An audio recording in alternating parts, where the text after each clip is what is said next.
예, 이제 127강인가요? 네 번째 묵시 아홉 번째 시간인데요. 오늘로 네 번째 묵시 마치고 다음 주에 예, 계시록의 마지막 결론을 좀 살펴보려고 합니다. 오늘 네 번째 묵시에서는 먼저 그 하나님께서 묵시를 보여주는 장소로 산을 사용하시는데 뭐 이걸 별도의 주제로 다룰 필요가 있겠느냐 그렇게 생각하실 분도 있을 거예요. 그런데 좀 저희가 살펴볼 필요가 있습니다. 네, 그리고 두 번째는 이제 오늘 저희가 예루살렘 성벽하고 예루살렘 성 두 가지를 볼 건데 먼저 이 예루살렘 그 성벽을 먼저 볼 겁니다. 그리고 그 예루살렘 성벽의 기초석이나 열두 문 이런 성벽에 대한 걸 볼 거고요. 그리고 예루살렘 성을 보면 이제 21장, 22장에 있는 하늘에서 내려오는 새 예루살렘에 대한 전반적인 고찰이 끝납니다. 한번 보실까요? 자, 먼저 계시록만이 아니라 하나님께서 그 묵시의 장소로 주로 산을 사용을 하셔요. 그래서 여기 먼저 나팔 심판과 대접 심판에 있어서 하나님 나라의 연속성에 대한 부분을 먼저 좀 보시죠. 여기 보시면은 일곱째 천사가 나팔을 불 때 그때 여기 보면 어떤 음성이 나옵니까? 세상 나라가 주와 그리스도의 그런 하나님 나라, 다시 말하면 주님의 나라가 되어 먼저 되었다라고 완료형으로 선포합니다. 이미 되었다라고 선포하고 그리고 나서 두 번째 구절이 그래서 그가 세세토록 통치하실 것이다. 이건 미래로 나와 있어요. 이것은 어느 때냐면 나팔 심판 때 계시록 11장에서 나팔 심판 때 그 선언이 이루어지고요. 이제 그리고 나서 대접 심판 때 일곱 대접을 가졌던 천사 중에 하나가 사도 요한에게 에, 올라와라. 그래서 내가 신부 곧 어린 양의 아내를 보여줄 것이다. 이렇게 말을 하는데요. 그리고 나서 21장, 22장에 있어서 이제 앞으로 다음 슬라이드에서 볼 거예요. 하나님 나라의 완성을 보여줍니다. 다시 말해서 예, 하나님과 함께 세세토록 왕노릇하는 것으로 그렇게 종교를 짓죠. 그러니까 이제 방금 제가 말씀드렸지만은 여기서 일곱째 천사가 나팔을 불었을 때 세상 나라가 하나님과 그리스도의 이제 나라가 되어 이렇게 번역되어 있는데 되었다라고 완료형으로 선언을 해요. 그치만은 마지막 종결에 있어서 세상 나라가 하나님과 그리스도의 예, 나라가 완성되는 것은 언제냐? 계시록 21장, 22장입니다. 그래서 세상 나라가 저희가 지금까지 봤잖아요. 모든 세상 나라가 하나님의 영광의 빛 속으로 들어와요. 이 종결이 21장, 22장입니다. 그런데 왜 나팔 심판 때 되었다라고 완료로 선언하느냐? 이것을 가리켜서 선지자적 완료라 그렇게 말을 합니다. 구약에서 하나님께서 예언을 하실 때 미래로 예언을 하지 않아요. 이미 완료된 것으로 예언을 합니다. 무슨 말이냐면 하나님의 예언에 있어서 반드시 그 예언이 반드시 이루어질 것이라고 하는 그런 경우는 하나님께서 예언을 하실 때 이미 완료된 것으로 예언을 해요. 그런 것처럼 여기 나팔 심판은 3분의 1 심판이거든요. 이미 저희가 보았죠. 순교자들의 피를 흘린 자들에 대한 심판이어서 3분의 1 심판이지만 그때 일곱째 천사가 나팔을 분다는 말은 제가 지금까지 보았잖아요. 이 일곱째 천사가 나팔을 분다고 하는 것은 이 나팔은 일곱째 나팔은 무엇으로 바로 이어지죠? 일곱 대접으로 이어지죠. 그러니까 일곱 번째 나팔은 별도로 있는 것이 아니라 일곱 대접 자체가 일곱 번째 나팔이죠. 그래서 저희가 여기서 무엇을 할 수 있느냐? 일곱 번째 나팔. 다시 말하면 이 일곱 번째 나팔은 일곱 대접이기 때문에 다시 말하면 마지막 일곱 대접 심판이 이제 하나님 나라의 완성을 불러온다라고 말할 수 있는 거죠.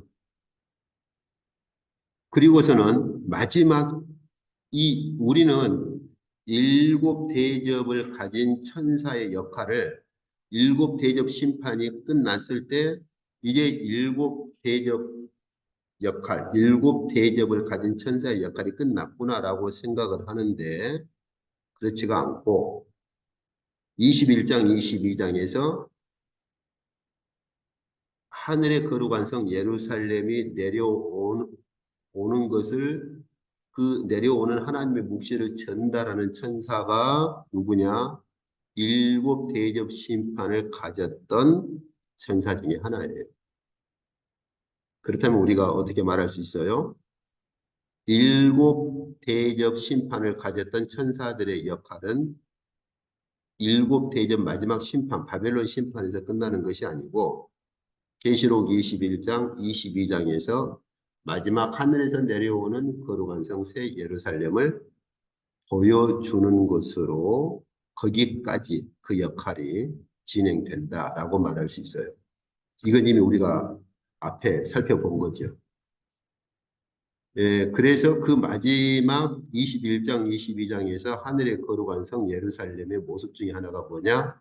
하나님, 완성된 하나님 나라의 모습이에요. 그래서 이런 점에서 봤을 때 나팔 심판과 대접 심판은 연속성을 가지고 있다. 하나님 나라에 있어서 연속성을 가지고 있다고 말할 수 있겠죠. 그래서 여기서 지금 보듯이 나팔 심판과 대접 심판은 하나님 나라의 연속성을 가지고 나팔 심판과 대접 심판이 진행되는 거예요. 제가 이 계시록을 보면서 정말 끊임없이 반복하는 게 뭐죠? 계시록에 있는 연속성과 반복성, 이 두 가지를 잘 본문에 있는 그대로 잘 균형을 이루지 않으면 한쪽에 치우치기 쉽습니다. 오늘날 계시록을 연구하는 학자들이 연속성에 속해 있거나 반복성에 속해 있거나 극단적으로 그렇게 속해 있죠. 그렇지만 계시록은 반복성과 함께 연속성의 조화가 잘 이루어진 하나님의 묵시다라고 말할 수 있고 그 두 가지의 특성을 잘 잡아줘야 됩니다. 그래서 방금 저희가 보신 것처럼 바로 일곱 번째 천사의 나팔은 일곱 대접으로 그렇게 연결이 되는데 이게 이제 연속성을 가지고 있죠. 그런데 일곱 번째 천사가 나팔을 불었을 때 세상 나라가 하나님의 나라가 하나님의 여기 주라고 하는 건 하나님을 가리키는 거죠. 그래서 여기 보시면은 세상 나라가 주와 여기 주라고 하는 건 하나님을 가리키는 것이고요. 그 다음에 바로 하나님의 그리스도의 이런 나라가 되었다. 예, 그래서 이미 완료된 것으로 완료형으로 말을 그렇게 하는데 그것은 21장, 22장에서 완성될 하나님 나라의 그러한 미래를 보여주는 선지자적 완료다. 이 개념을 잘 잡아야 됩니다. 자, 그래서 이제 이것이 결국 여기서 보시면은 제가 방금 설명한 것처럼 여기 보면 세상 나라가 하나님의 나라가 되었다라고 완료로 그렇게 선언을 했지만 그 완료는 미래에 완성될 선지자적인 완료여서 저희가 계시록 21장, 22장을 보면 무엇을 할 수 있어요? 이제 만국이 그 빛 가운데로 다니고 땅의 왕들이 자기 영광을 가지고 그리로 들어가리라. 여기서 그리로 들어간다라고 하는 것은 바로 종말에 완성될 예루살렘으로 그렇게 들어간다고 하는 거죠.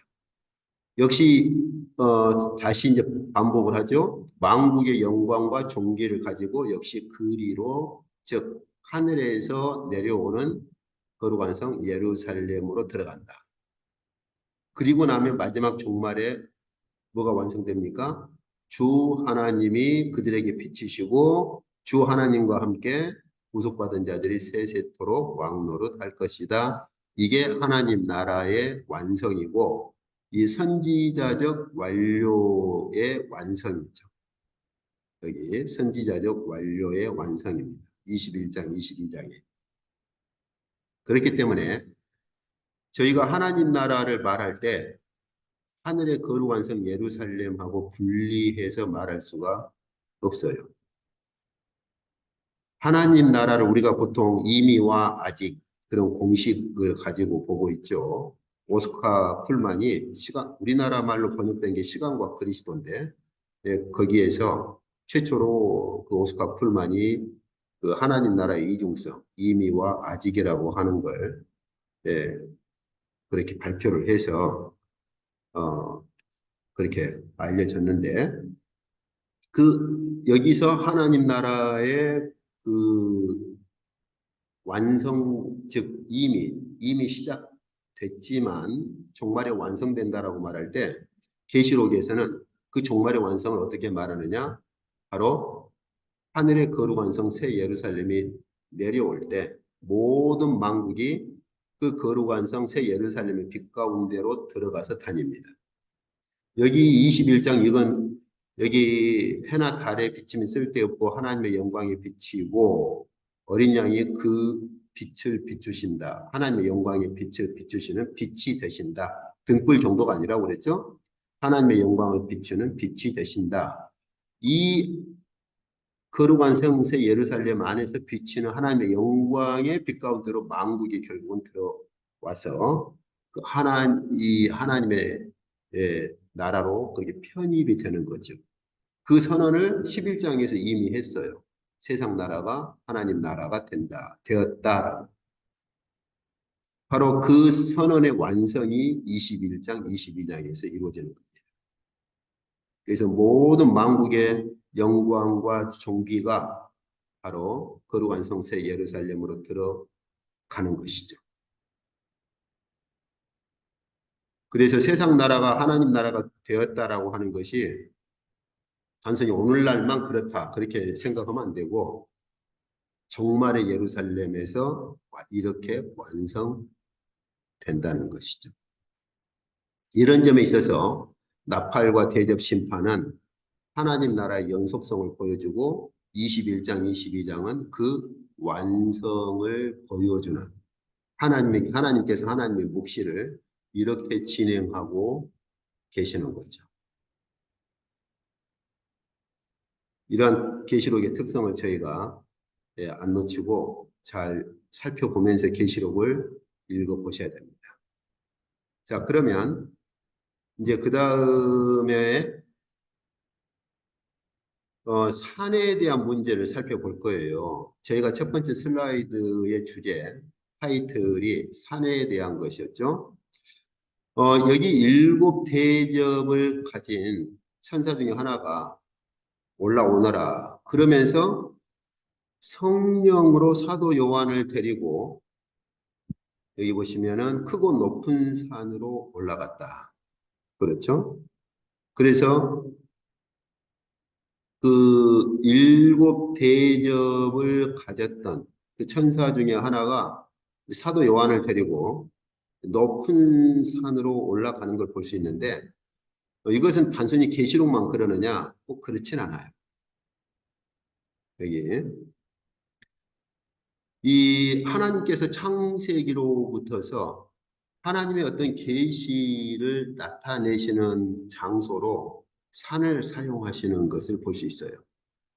물론 이제 에덴의 동산은 경우가 약간 다르지만 어쨌든 에덴 안에 에덴의 동쪽에 하나님의 정원, 하나님의 그러한 별도의 정원을 그렇게 세우시고 아담과 그러한 교통을 하셨는데 노아 때에도 하나님께서 하나님의 계시를 모든 사람들에게 볼 수 있도록 산 위에 그렇게 방주를 짓도록 하시죠.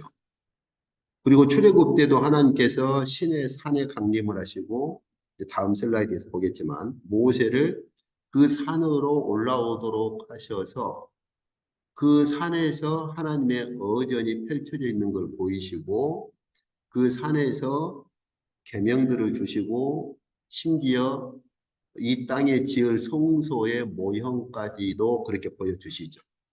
그래서 하나님께서 그 모세에게 네가 산에서 본 그대로 만들어라. 그렇게까지 말씀을 하시죠. 그래서 출애굽이나 모세가 계시를 받은 곳도 역시 바로 산 위에서 그렇게 계시를 받게 되고 에스겔도 에스겔서를 보면은 하나님께서 에스겔을 크고 높은 산으로 끌고 올라가서 예루살렘을 보여주십니다. 여기 에스겔서 여기 보시면 하나님이 이상 중에 나를 데리고 이스라엘 땅에 이르러 나를 매우 높은 산 위에 내려 놓으시는데 묵시에서 사실 묵시니까 굳이 높은 산으로 끌고 올라갈 필요가 없죠. 그냥 보여주시면 되는 거예요. 그런데 묵시에서마저도 하나님께서 성령으로 에스겔을 매우 높은 곳에 높은 산 위에 끌고 올라가서 그 산 위에 내려놓으시고서 바로 예루살렘 묵시를 보여주시는데 이 표현이 거의 그대로 반영되는 게 계시록입니다. 여기 성령으로 나를 데리고 크고 높은 산으로 올라가서 이렇게 그러니까 그냥 하늘에서 내려오는 거룩한 새 예루살렘을 보여주시면 되잖아요. 그런데 성령으로 크고 높은 산으로 끌고 올라가요. 에스겔이나 세례 요한이, 사도 요한이나 그래서 여기서 저희가 보시는 것처럼 하나님께서 어떤 묵시를 보여주시거나 계시를 보여주시는 장소로 산을 사용하신다는 걸 볼 수 있죠. 이 계시로 방금 제가 읽었던 사도 요한도 그렇고 주님께서도 물론 산상보훈을 말씀하신 산을 이 성경 본문에 따라서 평지로 볼 거냐 이렇게 언덕에 있는 그 평지를 산 언덕에 있는 평지로 볼 거냐 그냥 평지로 볼 거냐 뭐 이런저런 이제 얘기들은 있지만 변화산 같은 경우는 확실하죠. 예, 주님께서 예, 제자들을 변화산으로 데리고 올라가셔서 자신이 누구신가를 계시하시고 보여주시죠. 이런 것처럼 여기서 저희가 볼 수 있듯이 예, 어떤 계시나 묵시를 보여주시는 데 있어서 산을 사용하시는 그런 특성들을 우리가 성경에서 볼 수가 있는 것이죠. 예, 그래서 여기 보시면은 시내 산에서 모세가 산에 오를 때 여호와의 영광이 시내 산에 머무르고 그리고 그 영광 가운데서 모세를 더 올라오라고 하니까 모세가 더 올라가죠. 방금 저희가 보신 것처럼 에스겔서도 바로 그렇고 여기 계시록에서도 그렇습니다. 그래서 이처럼 하나님께서 어떤 계시를 보여주시고 묵시를 보여주시는 장소로 산을 사용하시는 특성들이 성경에 여러 곳에 등장하는 이런 특성들을 저희가 볼 수 있는데 특히 요한계시록의 이 본문은 바로 에스겔서에 하나님께서 에스겔에게 묵시를 보여주실 때 방식하고 거의 흡사하게 사도 요한에게도 묵시를 보여주실 때 에스겔과 거의 흡사한 방식으로 사도 요한에게 그 묵시를 보여주시는 걸 볼 수가 있는 것이죠. 자, 그러면 이제 예루살렘 성벽을 좀 살펴봅시다. 먼저 저희가 생각을 해야 될 게, 하늘에서 내려오는 거룩한 성, 예루살렘의 구성이 두 가지입니다. 성벽과 성, 이렇게 두 가지인데요. 이 성벽은 세 가지로 이루어져 있어요.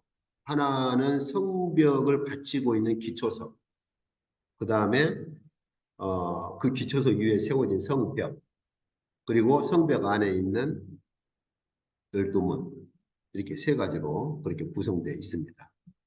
그래서 여기 먼저 이 성벽에 대한 본문들을 보시면은 크고 높은 여기 성곽이라고 되어 있는데 어, 여기 성곽은 성벽이라는 말이에요. 성벽. 왜 이제 한자가 익숙하지 않아서 성곽으로 해놓으니까 조금 약간 익숙하지 않죠? 자, 성곽이 있어요. 성벽이 있어요. 여기 성벽에는 12기초석이 있습니다. 12기초석이 있고 이 12기초석에는 어린 양의 12사도의 이름이 있죠. 그리고 성벽을 측량을 또 하죠. 얼마입니까? 144 규빗이에요. 좀 이따 다음 슬라이드에서 아마 제가 볼 거예요. 이 구조는 굉장히 기형적입니다. 한번 생각해 보세요. 예루살렘 성은 12,000 스테디움이거든요.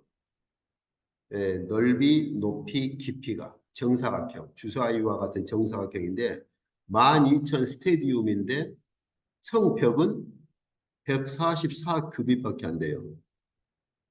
상식적으로 저희가 성벽이 높고 그 안에 성이 보통 있죠. 근데 여기는 성 자체는 12,000 스테디움인데 성벽은 기껏해봐야 144 규빗밖에 안 돼요. 이건 굉장히 기형적이죠. 뒤에 이제 볼 것입니다만은 그래서 학자들이 이 성벽을 어떻게 이해를 했느냐? 성벽의 두께로 이해를 합니다. 그래서 많은 경우에 성벽의 두께로 해석하려고 시도를 해요.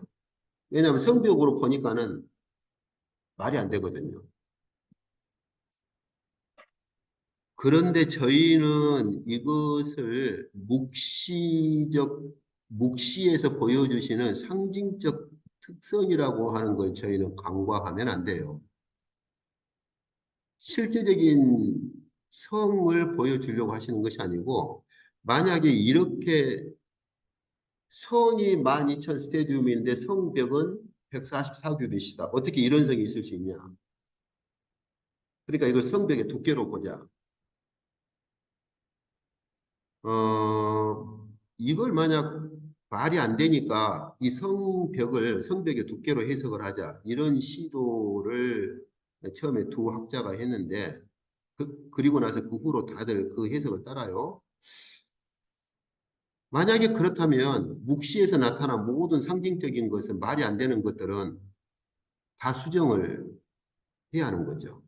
만약에 하나님께서 성벽보다 성 자체를 강조하기 위해서 그런 상징으로 보여주셨다면 굳이 묵시에서 사용된 상징을 굳이 말이 안 된다고 해서 이걸 성벽의 두께로 해석을 하자. 물론 뭐 성벽의 두께로 해석을 왜 이걸 성벽의 두께로 해석을 하느냐면 본문에는 성벽이 맞습니다. 근데 이문에 다시 말하면 다른 사본에 보면 어떤 사본에는 성벽으로 그렇게 사용한 본문들이 있어요. 그걸 채택을 하는 거예요, 지금. 그러니까 결국 말이 안 되니까 이건 도대체 말이 안 돼. 그러다 보니까 다른 어떤 사본에 보니까는 성벽의 두께로 그렇게 사용한 이문이 있다 보니까는 그걸 끌어오는 거예요. 근데 그 사본이 그렇게 권위가 있느냐? 그렇진 않아요. 어쨌든 뭐, 뭐 사본학 시간이 아니니까. 그래서 말이 안 된다 그렇게 생각하지 말고 이건 하나님께서 묵시에서 상징으로 보여주는 것이고 왜 그럼 하나님께서 성은 12,000 스테디움인데 성벽은 기껏해야 144규빗으로 그렇게 보여줬을까? 우리는 그 상징의 특성을 이해를 해야 하는 것이고 하나님께서 성벽보다 성 자체를 강조하시는 것을 보여주신다. 이렇게 볼 수 있겠죠. 굳이 이문을 가져와서 다른 사본에 있는 본문을 가져와 가지고 이 해석을 이 부분이 말이 안 된다 해가지고 성벽의 두께로 시도를 하는 것은 그렇게 바람직하지는 않습니다. 자, 그리고 여기 성벽은 벽옥으로 쌓여 있어요. 그리고 성벽의 기초석은 12기초석이 있죠. 12보석들이 이렇게 있어요. 성벽은 이건 성벽의 기초석이죠. 성벽은 간단하게 간단한 설명으로 그냥 성벽은 벽옥으로 쌓여져 있다. 그리고 문도 간단합니다. 설명이 문은 12진주다. 이렇게요. 그런데 이제 성벽이나 뭐 성벽문이나 이런 것들은 별 문제가 안 되는데 이 기초석에 대한 부분을 이해를 조금 더 해야 될 필요가 있습니다. 여기 기초석이란 말을 저희가 너무 단순하게 생각하는데 이건 좀 그리스 본문에서 이 기초석이라고 하는 게 여기에 이제 페멜리우스라고 이렇게 돼 있잖아요. 이 기초석이 사용된 배경을 저희가 어디서 볼 수 있느냐면 산상보 특히 누가복음에서 여기 보세요. 집을 짓 때 아주 깊이 파고 이 주추라는 말이 기초석과 같은 말이에요. 그러니까 한글 번역에서 어떤 본문에서는 기초석으로 번역을 하고 어떤 본문에서는 뭐 주추로 번역을 하고 어떤 본문에서는 터로 또 번역을 하고 막 각기 다르게 번역을 해놨어요. 근데 그리스어는 다 같습니다.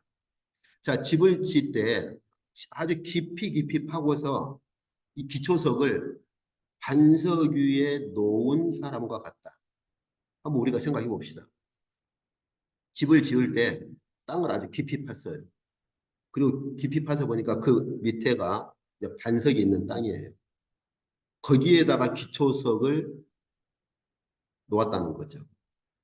그러면 다시 말하면 그 기초석은 땅 속에 들어가 있는 거예요. 그러면 사실은 그 기초석은 안 보이는 거죠. 이런 문화적 배경을 가지고 있어요. 바울은 이 개념을 가지고 와서 사역자들이 세우는 기초석으로 이해를 합니다. 그래서 내가 지혜로운 건축자와 같이 기초석을 내가 닦아둔다. 자, 근데 이 기초석은 누구냐? 이 기초석은 곧 예수 그리스도시다. 그러니까 예수 그리스도라고 하는 기초석 위에. 그러니까 문화적 배경으로는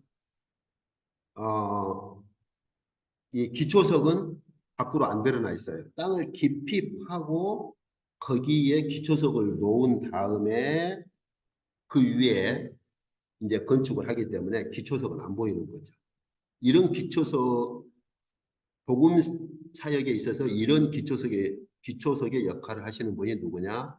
그리스도신데 우리들의 사역은 이 기초석 되시는 그리스도 위에 우리들의 사역이 세워지는 것인데 두 가지 종류가 있다.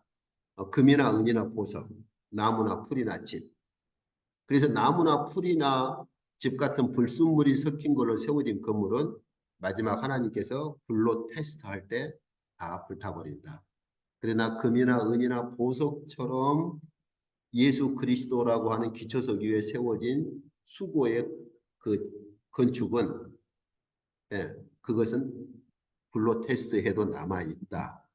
바울이 이렇게 얘기를 하는데 이 부분은 아주 중요한 바울의 그 사역의 이해에 있어서 아주 중요한 부분을 가지고 있는데요. 오늘 이 시간에 일단 제가 기초석이라는 개념만 지금 살펴보려고 하는 겁니다. 바울은 역시 이 개념을 에베소서에서도 씁니다. 그래서 교회는 사도들과 선지자들의 기초석, 여기서 저희가 주목해야 할 것이 많은 분들이 고린도서의 배경을 모르면 사도들과 선지자들의 그 기초석이라고 하는 개념을 잘 정확히 못 잡을 수가 있어요.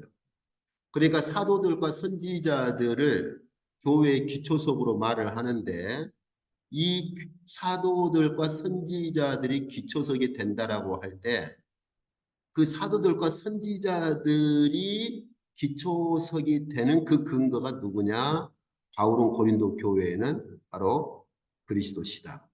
이렇게 그러니까 어떻게 사도들과 선지자들의 수고가 교회를 세우는 기초석이 될 수 있느냐? 바로 예수 그리스도라고 하는 그 기초석 때문에, 즉 예수 그리스도 때문에 그렇다. 그래서 바울은 여기서 사도들과 선지자들 기초석으로 말하고 나서 그리스도를 그 기초석 자체를 받쳐주는 바로 모퉁이 돌로 그렇게 바울은 또 얘기를 합니다. 그렇다면 여기 이제 보시죠. 하늘에서 내려오는 예루살렘의 거룩한 예루살렘 그 성의 기초석. 이 기초석은 본래는 정상적으로 하자면 땅에 세워진 예루살렘 성이라면 이 기초석은 볼 수가 없죠. 아까 저희가 산상보훈의 문화적 배경에서 본 것처럼 기초석은 그 땅 자체를 깊이 파고 그 속에 이렇게 묻어두는 그래서 모든 걸 바치도록 하는 기초석이니까. 그런데 하나님께서 사도 요한에게 묵시로 보여주실 때는 그 기초석이 각종 보석으로 되어 있고 그 기초석에 12사도의 이름이 있는 것을 보여주시죠. 어떻게 이게 가능합니까? 이 예루살렘 성은 땅에 있는 예루살렘 성이 아니라 하늘에서 내려오기 때문에 기초석에 그러한 보석들 종류나 색깔, 기초석에 새겨져 있는 바로 사도들을 볼 수가 있었던 것이죠. 이게 하늘의 예루살렘의 특성입니다. 이 땅에 있는 예루살렘이 아닌 하늘의 예루살렘의 특성이죠.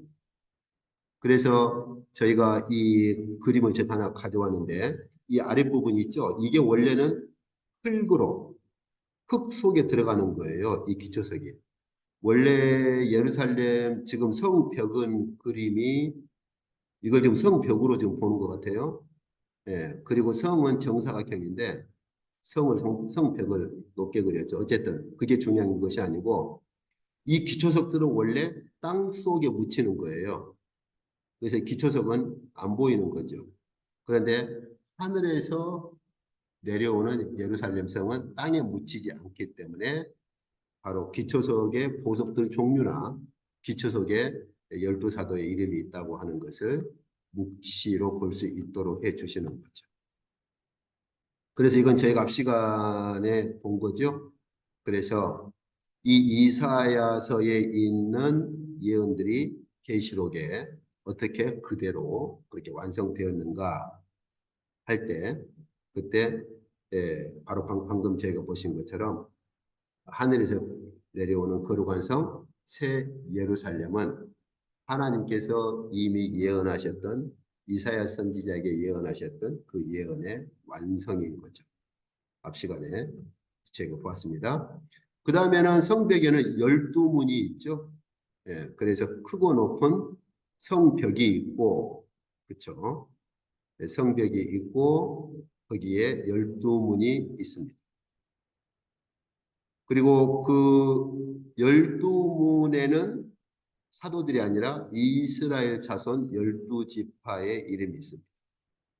그런데 저희가 조심해야 될 것이 12지파의 이름들은요, 저희가 구약부터 계시록에 이르기까지 전에 제 기억으로 오래전에 한번 제가 출애굽기 때인가 언젠가 12지파가 나타나는 12지파가 기록된 본문들 그때 몇 군데 제가 비교해서 보여드린 적이 있을 거예요. 각각 차이가 좀 있죠. 어쨌든 여기 12지파의 이름들이 그 문에가 있죠. 그리고 여기 12기초석에는 여기 12기초석에는 12사도의 이름이 있습니다. 그렇죠. 이걸 가지고 그러면은 가롯은 어떻게 된 겁니까?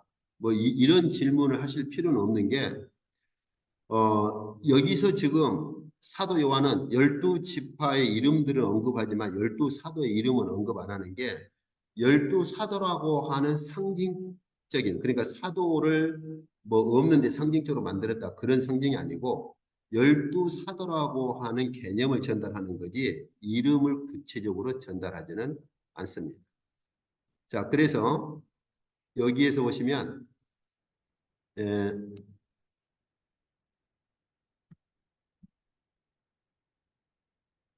그리고 이제 그 다음에 한번 12지파 이름들 한번 좀 보시죠. 그래서 여기 성벽과 문, 그 다음에 그 성벽의 기초석, 이거 전체하고 함께 저희가 지금까지 보신 것처럼 또 생명수에 대한 것. 제가 맨 처음 시작할 때 그랬죠. 21장, 22장은 두 가지 주제로. 근데 그 두 가지 주제는 사실은 창세기부터 계시록까지 흘러오는 아주 중요한 주제이다라고 제가 그 얘기 했었죠. 그게 바로 예루살렘, 하늘의 거룩한 성 예루살렘과 생명수라고 했습니다. 그래서 이 두 가지를 제가 배열을 했거든요. 같이. 그거 다시 한번 상기시키려고.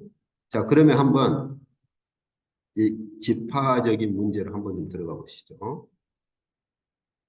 자, 먼저 저희가 이사야서와 그 다음에 여기 에스겔, 스가랴, 계시록에 흐르는 예언의 성취 이것들도 역시 마찬가지인데 에스겔서에서도 하나님께서 에스겔에게 앞으로 완성하실 그러한 예, 성, 하나님의 성, 새 예루살렘에 대한 새 예루살렘을 보여주실 때 역시 동서남북적으로 해서 새 문들이 있는 걸 보여주시죠.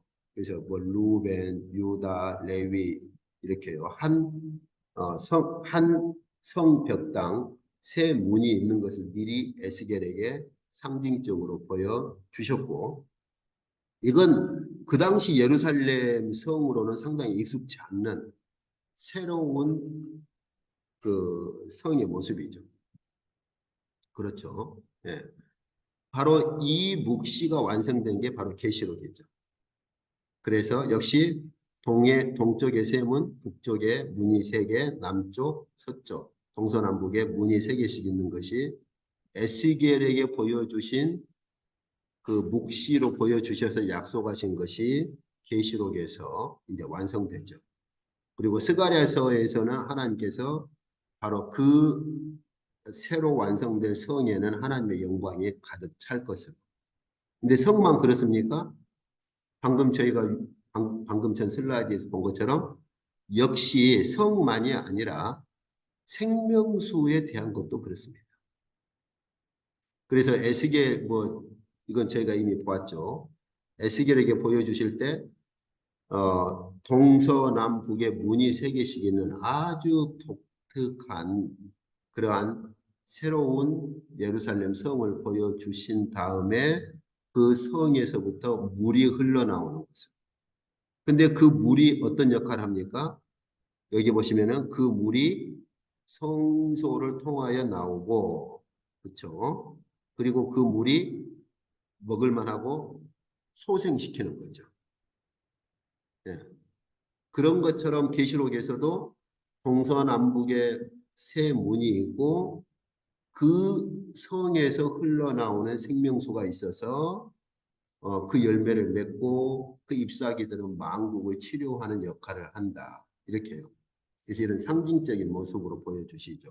즉 생명을 소생케 하는 그런 역할로.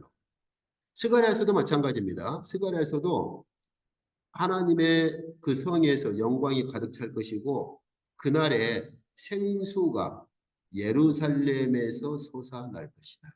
이렇게요. 그래서 이 에스겔서, 스가랴서, 계시록에서 볼 수 있는 것처럼 하나님께서는 줄곧 어떻게 하나님께서 종말의 그 예루살렘을 완성하실 것인가, 종말에 완성하실 예루살렘이 무엇인가를 보여주심과 동시에 항상 짝을 이루고 흘러가는 게 바로 생수가 물이 그 성소에서 흘러나올 것이다라고 하는 이 두 가지를 계속 이렇게 끌고 가시는 것을 볼 수가 있죠. 그래서 저희가 이 에스겔이나 스가랴, 계시록만이 아니라 전에 저희가 그 창세기부터 쭉 보았잖아요. 그래서 물론 이제 에스겔, 스가랴서에서는 더 두드러지죠. 더 확실하게 두드러지지만 창세기부터 하나님께서 쭉 이렇게 끌고 오시는 두 가지 하나님의 그런 거룩한 성과 특히 타락 후부터 그 다음에 이 생수에 대한 이 두 가지를 어떻게 계속 끌고 가시는가. 저희가 성경을 보실 때 이 두 가지를 좀 주목하실 필요가 있습니다. 대부분 첫 번째 주제는 많이 주목들을 하죠. 그런데 이 생수에 대한 부분은 좀 간과하는 그런 현상들이 좀 있죠. 자, 이제 이 12지파에 대한 걸 좀 살펴봅시다. 여기 에스겔서에서는 여기 보세요. 이제 각 문에 세 개씩 있는데 여기 지파들을 보면은 대부분은 같은데 이 에스겔서 단 지파는 계시록에서 반영이 안 됐죠. 그래서 저희가 이 지파들에 대한 그 명단들을 한번 비교를 해보시면은 꼭 여기 에스겔과 계시록만이 아닙니다. 예, 저희가 구약에서도 그 지파들, 이 12지파들 이름들이 등장할 때 제가 표를 만들어 가지고 하여튼 전에 제가 한번 보여드린 것 같아요. 표를 만들어 가지고 비교를 해보면 지파들 이름들이 계속 바뀌는 걸 볼 수 있는데 그게 왜 그러냐면 그 당시에 일어나는 어떤 사건이나 정황에 따라서 어떤 지파는 빠지기도 하고 다른 지파가 또 그렇게 들어가기도 하고 그런 변화가 발생합니다. 그런데 여기 에스겔서에서 대부분의 지파는 계시록에 그대로 다 반영이 돼요. 그런데 이제 단 지파는 이쪽에서 빠지죠. 이건 그냥 제가 참고해 보시라고 제가 이렇게 한 거고, 지파들에 대한 문제만 가지고 별도로 좀 예, 다루어야 되고, 그건 좀 복잡합니다. 그 당시 정황이라든지 왜 그런 일들이 발생했는지 상황들을 좀 살펴야 되거든요. 일단 오늘은 계시로 이제 종결을 하는 시간이니까 참조로 이런 현상들이 있다. 이 정도만 보시면 되겠습니다. 그래서 역시 각 벽면에 세 문이 있고 거기에 세 지파의 이름들이 있는데 에스겔서와 계시록은 약간 이런 차이들이 있다. 이 정도만 보시죠. 어, 여기 그런데 그 저희가 14만 4천을 보면 여기 그 각 뭐 유다, 루벤 이렇게 이 지파들 방금 저희가 보셨던 여기 계시록에 있는 12지파들 여기 보면은 각 지파 중에 1만 2천이라고 그렇게 돼 있죠. 어, 그런데 저희가 여기 종말에 완성될 예루살렘 성을 보면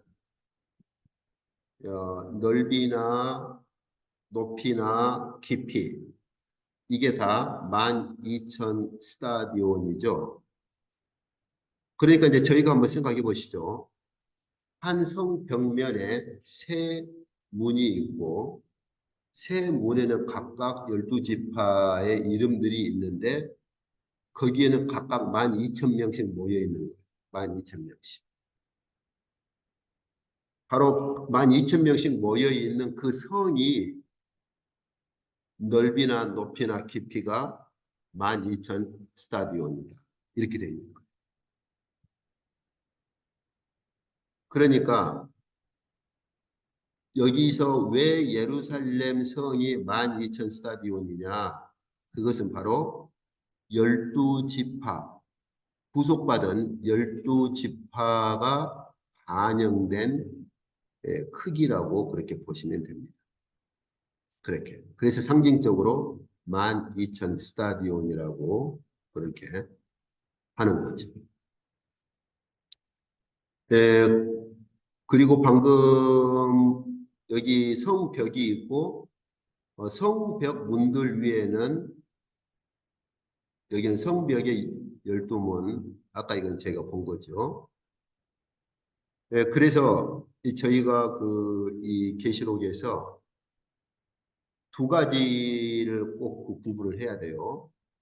첫 번째 크게 구분할 때는 하늘에서 내려오는 거룩한 성 새 예루살렘과 생수. 그다음 두 번째, 하늘에서 내려오는 거룩한 성 새 예루살렘은 두 가지로 구성되어 있다. 하나는 성벽, 하나는 성 자체. 그럼 원래는 성 안에가 하나님의 성전이 있어야 되는데 성전이 있느냐? 성전은 없어요. 왜요? 바로 하나님과 어린 양 그 두 분께서 바로 성소 자체가 되시니까. 그것의 시작이 뭐죠? 예수 그리스도의 성육신이죠. 그래서 저희가 전에 요한복음 보았잖아요. 말씀이 육신이 되어서 우리 가운데 거하셨다라고 할 때 사도 요한은 매우 독특한 동사를 쓴다고 그랬어요. 거하셨다라는 말이 바로 성소를 치셨다. 그런 뜻이라고 그랬죠. 성소를 치다, 지성소를 치다, 텐트를 치다. 그래서 이 성벽을 살펴볼 때는 또 세 가지를 살펴보라고 그랬죠. 기초석, 그 다음에 성벽, 그리고 성벽에 있는 12문. 이렇게 계시록에서는 하나님께서 묵시로 보여주실 때 이렇게 구성을 하셨다라고 하는 거죠. 이제 마지막 예루살렘의 성을 한번 보시죠. 성을 측량해 보니까 12,000 스타디온이죠. 예, 여기서 12,000 스타디온이라는 상징적인 숫자는 어디서 왔느냐? 여기 성벽, 그렇죠. 성벽이, 자, 제가 아까 성벽과 성을 구분하라고 그랬죠. 성벽이, 거기에가 이 세 문이 있잖아요, 각각. 그래서 동서남북 성벽 네 사각형으로 이루어진 성벽이죠. 왜요? 성 자체가 정사각형이니까. 성 자체가. 그러니까 성벽도 사각형으로 정사각형인 성을 쌓고 있는 성벽이니까 사각형인데 각 측면에가 누가 있어요? 세 개의 문이 있고 그 세 개의 문에는 한 지파의 문당 구속받은 자가 12,000명이 있어요. 그러니까 성벽이 어떻게 이루어져 있어요? 각각 세 개의 문으로 이루어졌는데 그 문에는 구속받은 12,000명이 있어요. 그럼 그 안에 있는 성은 어떠하냐 그 말입니다. 그 안에 있는 성은 구속받은 자 12,000명의 총 집약체로서 크기 자체가 12,000 스타디온이에요. 그 12,000 스타디온이라는 어마어마한 성 안에는 각 지파당 구속받은 12,000명씩이 그 성을 둘러싸고 있고 그 성에 거할 수 있도록 하는 거예요. 그래서 하나님께서 사도 요한에게 묵시로 보여주실 때 성벽에 구속받은 12,000명의 지파들 그러니까 먼저는 첫 번째 성벽에는 12지파의 이름들이 적혀 있는 문이 있습니다. 그런데 그 구속받은 12지파의 문이 각 성벽당 3개씩이 있는데 그 구속받은 자들의 수가 얼마나 되느냐? 12,000명이에요. 그럼 제가 어떻게 할 수 있죠? 어떤 상상을 해볼 수 있겠어요? 아, 성벽에가 12지파의 이름이 기록된 3개의 문이 있고 그 안에는 각 지파당 구속받은 12,000명씩이 거하겠구나. 이렇게 할 수 있겠죠, 먼저. 근데 그 안에 뭐가 있어요? 성이 있죠. 근데 성이 어느 정도 크기입니까? 12,000 스테디움. 스테디움 12,000배 길이의 스테디움으로 이루어진 성이 그 안에 있는 거죠. 그래서 각 지파당 구속받은 자들 12,000명이 12,000 스테디움으로 이루어진 성 안에 거하도록 하는 거죠. 저희가 이런 것을 고려한다면 14만 4천을 12 곱하기 12 곱하기 1000으로 그렇게 해버리면 이 개념들이 다 깨져버리는 거예요. 그리고 그렇게 계시록에서는 14만 4천을 그런 곱하기 사도 요한이 묵시 받을 때 그럼 이 14만 4천이 그런 곱하기 계산을 해가지고 머릿속으로 그걸 계산하고 있겠어요? 직관적이에요. 구속받은 자들, 각 지파당 구속받은 자들 12,000명이 12,000 스테디움으로 이루어진 거룩한 성에 있구나. 얼마나 간단하고 직관적입니까? 이 간단한 걸 뭐하러 머리 아프게 막 곱하기 계산을 하고 그래가지고 굳이 14만 4천에 맞춰서 곱하기 계산을 만들어내고 해야 합니까? 이건 제가 전에 교부들 해석사에서도 보여준 것처럼 어떤 교부도 이런 식의 시도는 안 했어요. 이걸 구약의 열둘, 신약의 열둘 해가지고 거기다 곱하기 천을 해서 그렇게 억지로 끼워 만드는 것은 본문에서 전혀 지지하지 않습니다. 그냥 직관적입니다. 각 지파에서 구속받은 자들 12,000명이 12,000 스테디움으로 이루어진 성 안에 거하는 거예요. 그리고 그 성 안에는 하나님의 영광이 가득 차 있죠. 더 이상 성전이 없어요. 예. 전능하신 하나님과 어린 양께서 성전 자체가 됩니다. 그러니 해와 달이 필요가 없어서 해와 달은 사라져버리죠. 하나님의 영광이 그 성에 가득 차고 그 다음에 마지막 온 세상 나라가 그 하나님의 영광의 빛 속으로 들어와서 온 세상 나라가 하나님의 나라가 되는 거예요. 그렇게 되는 거죠. 이것이 바로 종말에 완성될 하나님 나라죠. 그래서 방금 제가 말씀드린 것처럼 모든 민족이 결국은 이 하나님의 영광의 빛 속으로 들어옵니다. 물론 그렇다고 여기 제가 모든 민족이라는 말이 뭐 안 믿는 민족까지 막 다 들어오냐 그 말이 아니고 바로 그리스도의 통치를 받는 모든 자들, 모든 민족들이 결국은 하나님의 영광의 빛 속으로 하나님의 성소로 그렇게 들어오는 것이죠. 그래서 계시록 21장, 22장이 이런 내용으로 이렇게 진행이 되죠. 네, 그리고 방금 제가 말씀드렸던 이 성전의 물은 아까 저희가 보았었죠. 계시록과 스가랴서.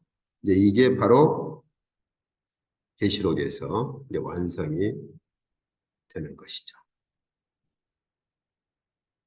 바로 이것은 아까 저희가 보았던 이, 이, 이 예언, 이것은 바로 아까 저희가 보았던 계시록과 스가랴서 그리고 에스겔과 스가랴서 그리고 계시록에 이렇게 반영이 되는 거죠.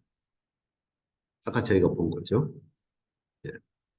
자, 그래서 방금 저희가 이제 지금까지 보신 것처럼 계시록 21장, 22장은 먼저 하나님 그 천사가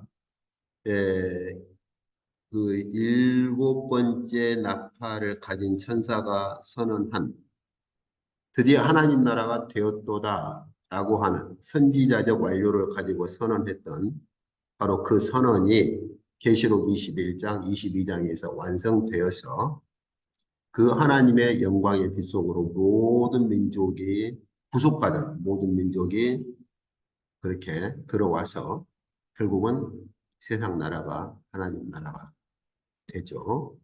바로 그 거룩한 성 새 예루살렘이 어떻게 이루어져 있느냐?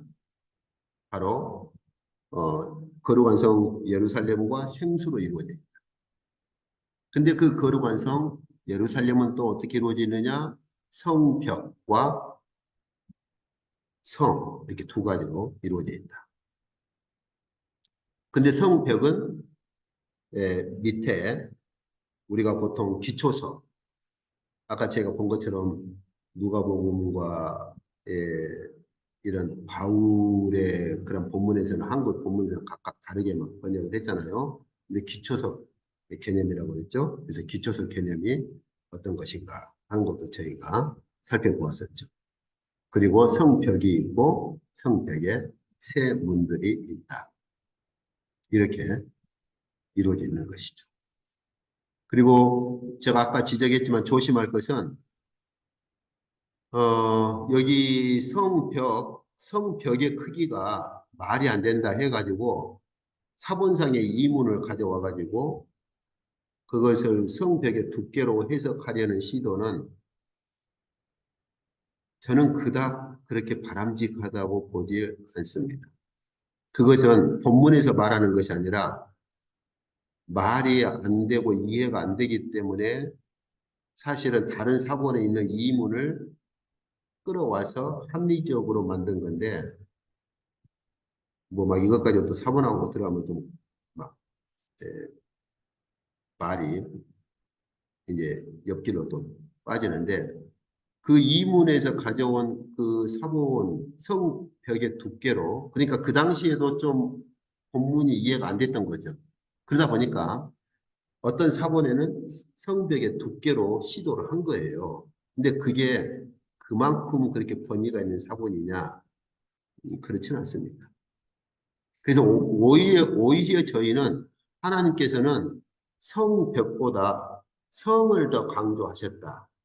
그런 상징적인 성을 보여주셨다. 이렇게 이해를 본문에 있는 그대로 이해를 하고 성벽 문의 높이가 성보다 현저하게 뭐 낮은데 어떻게 이런 성이 있을 수 있느냐? 이렇게 생각하는 것은 역사적인 성으로만 생각을 하니까 그렇고 이건 하나님께서 묵시에서 상징적으로 보여주는 성이기 때문에 하나님께서 오히려 성벽보다는 성 자체를 강조하셨다. 왜요? 그 성 안에 부속받은 12,000명씩 각 집하다 14만 4천 명이 있고 그래서 그 성은 바로 12,000 스테디움이라는 높이와 넓이와 깊이가 있는 그런 성을 하나님께서 더 강조하시는 거죠. 지금 이 본문도 그렇지 않나요? 본문도 보면은 성벽보다는 성 자체가 더 강조가 되어 있잖아요. 거기에 하나님의 영광이 가득 차고 별도의 성전이 필요 없을 정도로 하나님과 어린 양께서 그 성전 자체가 되시고 거기에 구속받은 모든 만국이 그 안으로 들어오잖아요. 그러니까 저희가 이 본문 자체를 머릿속으로 그리면은 성벽보다는 성 자체를 하나님께서 묵시해서 굉장히 강조하시고 이것을 사도 요한에게 보여주셨다라고 볼 수가 있는 것이죠. 그 특성을 따라서 그렇게 상징적으로 보여주신 거예요. 이걸 가지고 성벽의 높이가 이렇게 성이 이렇게 높은데 성벽의 높이는 이것밖에 안 된다. 말이 안 된다. 그래가지고 다른 사본의 어떤 이문을 가져와 가지고 사본에 있는 다른 그러한 이문이라고 하는 것은 다른 사본에 있는 그러한 본문인데 그걸 가져와 가지고 성벽의 두께로 시도하는 것은 그것은 묵시에서 보여주시는 상징적인 특성을 강구하는 것이다. 이렇게 볼 수밖에 없는데 좀 계시록 분야에 권위 있다고 하는 쓸만한 학자들이 대부분 성벽으로 다 해석들을 합니다. 그렇게. 근데 저는 굳이 그럴 필요가 없다고 봐요. 있는 묵시 그대로 받아들이고 하나님께서 성을 강조하고 계신다고 하는 묵시적 특성을 우리가 그대로 받아들이는 것이 맞다고 봅니다. 예, 아까 제가 말씀드린 것처럼 이제 계시록 21장, 22장 이제 오늘 여기까지 마무리하고 다음 주에 결론 그렇게 들어가도록 그렇게 하겠습니다. 오늘 여기까지 하도록 하겠습니다.